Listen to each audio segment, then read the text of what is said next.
Saudi আরবে আমার ঈদ কীভাবে কাটলো 20 জন মেহমানকে আমি একা হাতে কীভাবে রান্না করে খাওয়ালাম তোমাদেরকে দেখাবো এই ভিডিওতে। দেখতে চাইলে সম্পূর্ণ ভিডিও দেখো, তাহলে দেখতে পারবে আমি কিভাবে কি করলাম। আমি এখানে রান্না করেছিলাম হচ্ছে লাচ্ছা সেমাই, কাজু বাদাম, কিশমিশ, আর হচ্ছে 4 লিটার দুধ ছিল, আর 3 প্যাকেট লাচ্ছা সিমাই ছিল। এখানে লাচ্ছা সিমাইগুলো পরিমাণে খুবই কম থাকে। আস্তে আস্তে করে বাটিগুলাই দিয়ে দিলাম।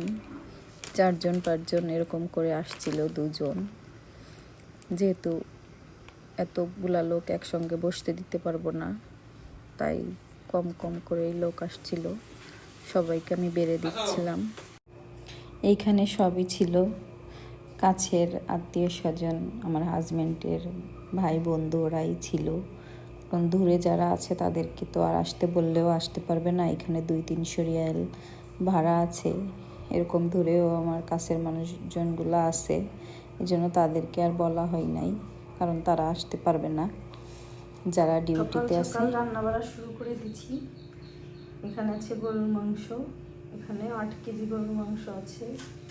এই তো মশলা, সকালে ভাত খেলাম আমরা। এখানে আছে সেমাই, এইখানে রোস্ট রান্না করব। এখানে আছে ডিম, সিদ্ধ হয়ে গেছে। একা হাতে সব কিছু করতে হবে, এই জন্য সব কিছু একটু আগায় রাখতেছি, যেহেতু একা মানুষ, বিদেশে তো আর কেড়ে পাওয়া যাবে না, তাই করতে হবে। সব কিছু গোছায় রাখলাম। এখানে সেমাই রান্না করছি। অনেকগুলো মেহমান আসবে, আজকে 12-13 জন মেহমান আসবে।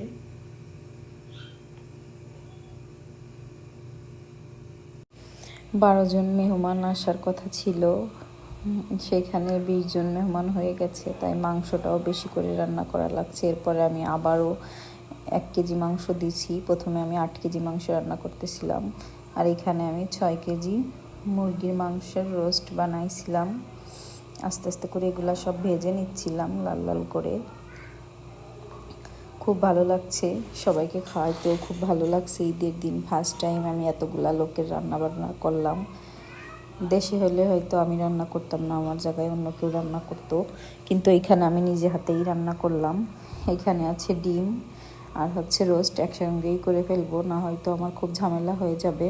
আর রসুন, পেঁয়াজ, টমেটো, ধনে গুঁড়া, এখানে আছে শুকনা মরিচ বাটা, পেঁয়াজ, রসুন, বেরেস্তা, শুকনা মরিচ, কাঁচামরিচ, হলুদ গুঁড়া, আর আছে হচ্ছে একটা মিক্সড মশলা এই পাশে। যে এখানে সব ধরনের মশলাই মিক্সড করা। এইখানে এখন আমি মশলাগুলা দিয়ে মাংসগুলা মিক্সড করে নেব, একটু হাতে মেখে নেব সম্পূর্ণ মশলা, যাতে মজা হয়। এখানে আমি সয়াবিন তেল দিয়ে দিলাম, আর বেরেস্তা ভেজেছিলাম মাংসের জন্য, ওই মাংস ভাজা বেরেস্তার তেলগুলাও দিয়ে দিছি, আর একটু তেল দিয়ে দিলাম, পরিমাণ মতো তেল দিয়ে এখন মাখিয়ে নিচ্ছি সুন্দর করে হাত দিয়ে। একদম কষলে কষলে মাখাতে হবে, যেন মাংসগুলার গায়ে গায়ে মশলা মেখে যায়। এখানে কিন্তু আরও আছে, আমি একটু কাজু বাদামও দিয়েছিলাম ব্লেন্ড করে মাংসের ভিতর।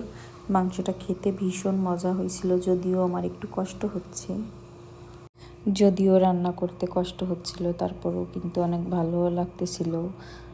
সবাই আমার দেশের মানুষ, সবাইকে খাওয়াতে পারবো রান্না করে, খুবই ভালো লাগছিল। এখানে সবাই আসবে আজকে, আমার খাওয়াইতে রান্না করে খুবই ভালো লাগে।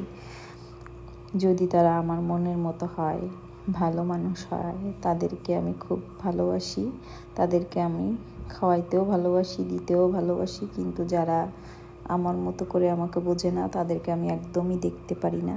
এখানে মাংসগুলো মাখানো হয়ে গেছে, খুব সুন্দর লাগতেছে দেখতে, মনে হচ্ছে এখনই খেয়ে নেওয়া যাবে। এখন মাংসগুলো আমি চুলায় উঠাই দিব, জালটা জ্বালিয়ে দেব। এখন বাজে হচ্ছে 9:30, আর এর ভিতরে আমার সকালে রান্না করা হয়েছিল ভর্তা ভাত, আমরা সেটা খেয়ে নিচ্ছি। খেয়ে আমি সেমাই রান্না করছি।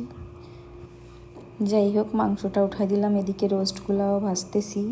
একা হাতে সব কাজ করতে হবে, যেহেতু এই মাংসগুলা পেলে বাবা এনে রাখছিল রাতে, চাঁদ রাতেই, যাতে করে সকাল সকাল উঠে আনতে গেলে অনেক সময় লাগবে, এই জন্য আগের থেকেই নিয়ে আসছিল। একটু ডিম ভাজা হয়ে যাচ্ছে, একা হাতে করতে হবে যেহেতু বিদেশের বাড়ি কেউ নাই, নিজেরই করতে হবে। এখানে বেরেস্তা রোস্টের জন্য এখানে রোস্ট ভেজে রাখছি, খাই দিছি। অনেক বড় একটা এটা একটু দেখছি। এখানে প্রথমে 8 কেজি মাংস দিয়েছিলাম, এরপর মনে করলাম না আরও 2 জন লোক বেশি আসতেছে, এই জন্য আবার 8 কেজি মাংস দিয়ে দিচ্ছি, 9 কেজি মাংস। রোস্টের বেরেস্তাগুলো ভাজা হয়ে গেল। এখানে আমি সব মশলা ভেজে নিচ্ছি রোস্টের। এখানে আছে কাজু বাদাম, রোস্ট মশলা, রসুন, পেঁয়াজ, আদা সব। এখানে টক দই দিয়ে দিচ্ছি।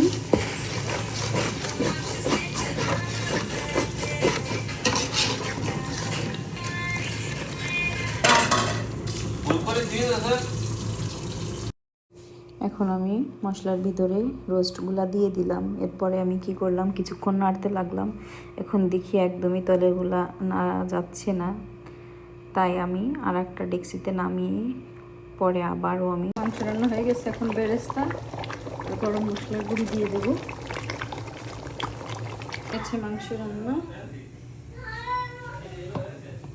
এদিকে পোলাও হয়ে যাচ্ছে, হাঁড়ি পোলাও, দেখতে রোস্ট আর ডিম, আর এই হচ্ছে সেমাই, ওটাই বাটি চামিচ। আর এখানে আমি একটু সেজে গুজে বসে ভাব নিচ্ছিলাম, যেহেতু রান্না বান্না সব কমপ্লিট, কি আর করার, একটু কাপড় চোপড় পরলাম আর বসে বসে একটু ভিডিও বানাচ্ছিলাম। এইখানে পেরিলের বাবা আমাকে সালামি দিচ্ছিল। ফার্স্ট সে 200 রিয়াল দিল, বলতেছি এটাই, এরপরে বললো 500 রিয়াল নাও। এরপর আবার যখন বললাম এটা, তখন সে ওই সবগুলা টাকাই দিল, বললো এগুলা সবই রাখো। যাই হোক, রেখে দিছি। জানি না কখন আবার সে তার দরকারে চায়, না চাইতেও পারে। এইখানে আমি মেহমানদের জন্য সেমাই নিয়ে যাচ্ছিলাম। এক এক করে মেহমান তো আসতেই আছে, একদম রাত 8টা পর্যন্ত সবাই আসছে। যার যখন সময় হয়েছে সে তখন আসছে। তো সেমাইগুলো নিয়ে আসছিস, সবাই কেউ খাচ্ছে, কেউ সামনে করে নিয়ে বসে আছে, তাদেরকে সেমাই দিচ্ছি। এরপরে তাদেরকে খাবার ভাত দিব খাইতে, একটু সেমাই খেয়ে নিই যেহেতু ঈদ। তো চালাদ মাখাই।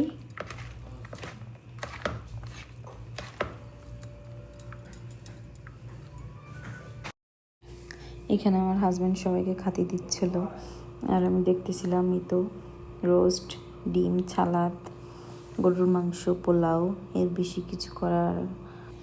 থেকে বেশি কিছু করা আর সম্ভব ছিল না একা হাতে। এরপর আমার হাজব্যান্ড বলছিল মাছ দেওয়ার কথা, কিন্তু আমি বলছি এখন আর সম্ভব না, এত কিছু রান্না করা আমার পক্ষে। আমি একা মানুষ রান্না করব, যেহেতু গ্রামে থাকলে, আমি যদি আমার দেশে থাকতাম কেউ না কেউ হেল্প করতো, আর এখানে আমার সব কাজই একা হাতে করতে। এরপর আবার ঘর গোছানোর একটা ব্যাপার থাকে, যেহেতু আমার বাচ্চা খুবই পাজি, সে সব কিছু নষ্ট করে। আর এখানে তার জন্য সবাই অনেক অনেক খাবার নিয়ে আসছিল, যে আসছিল সেই নিয়ে আসছিল। তার অনেকগুলা খাবার হয়েছে। আবারও ঈদের দিন সবাই আসছে, খাবার নিয়ে আসছে। এখানে পেরিলের বাবার ফ্রেন্ডের জন্য খাবার নিয়ে যাচ্ছিল। পেরিলের বাবা ভাইয়া আসতে পারতেছিল না, দোকান রেখে। দোকানে প্রচুর ভিড়, আসতেছি একটু কমলে আসতেছি, এই করে করে 8টা বাজে। দেখছি খাবারগুলো নষ্ট হয়ে যাবে হয়তো, এরপর খাবারগুলো পাঠাই দিছে। এখানে ভাই আবার পেরিলের জন্য অনেকগুলা চিপস, চকলেট পাঠাইছে। 100 রিয়াল টাকা পাঠাইছে। পেরিলের একটা দাদু ভাই পেরিলকে 50 রিয়াল টাকা দিচ্ছে। আরও অনেক অনেক খাবার আনছে সবাই, যেগুলো আমি ভিডিও করতে পারিনি। যাই হোক, ঈদের দিন সবার খুবই ভালো কাটছে, কিন্তু কোথাও ঘুরতে যাইতে পারিনি। আজকে যাব হয়তো ঘুরতে, কিন্তু দেশে সবাইকে খুব মিস করতেছি।